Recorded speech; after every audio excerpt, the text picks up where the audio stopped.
হ্যাঁ স্যার দিন।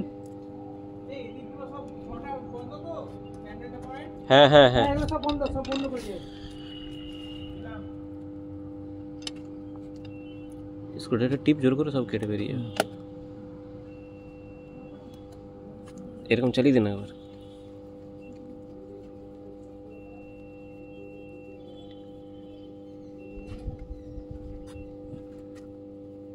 তাহলে অয়েল লিকেজটা এখান থেকে ওই সব থেকে বেরোচ্ছিল তেলটা।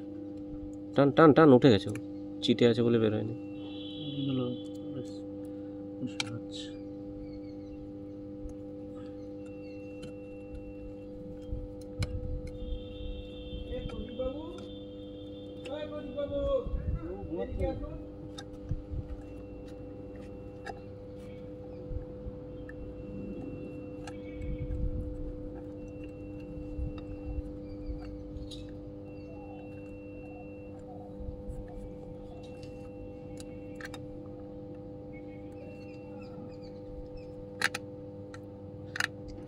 কি রে স্প্রিং আছে নাকি?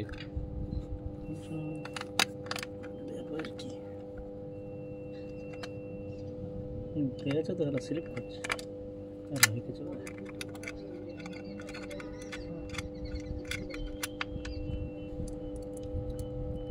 এই কিছু খুলে পালিয়ে যাচ্ছে রে পুষ্পেন।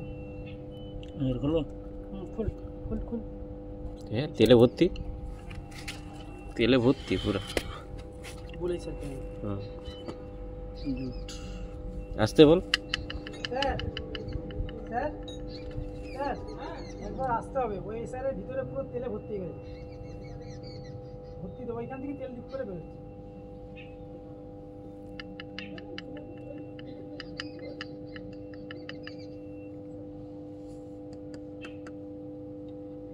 দেখলে ভালো করে ওই স্যারের ভিতরে কি আছে দেখ। ওই স্যারের ভিতরে কি আছে দেখ। একটা রেড একটা পজিটিভ একটা নেগেটিভ।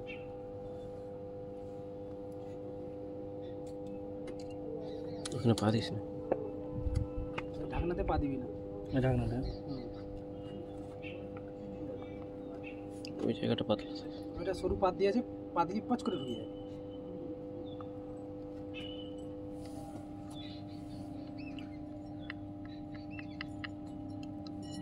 মালটাকে টাইট দিতে হবে। নিচে গ্যাসকে ইউজ হয়ে গেছে, কোনাগুলো টাইট দিতে হবে, দিলে যদি হয়তো ভালো, নাহলে প্রথমে এই স্ক্রুটা খুলবি, তাহলে এই প্লাস্টিকটা বেরোবে। দাঁড়া স্যার দুটো ঠিক গেলে আমার দিয়ে চলে আসবে। এলাম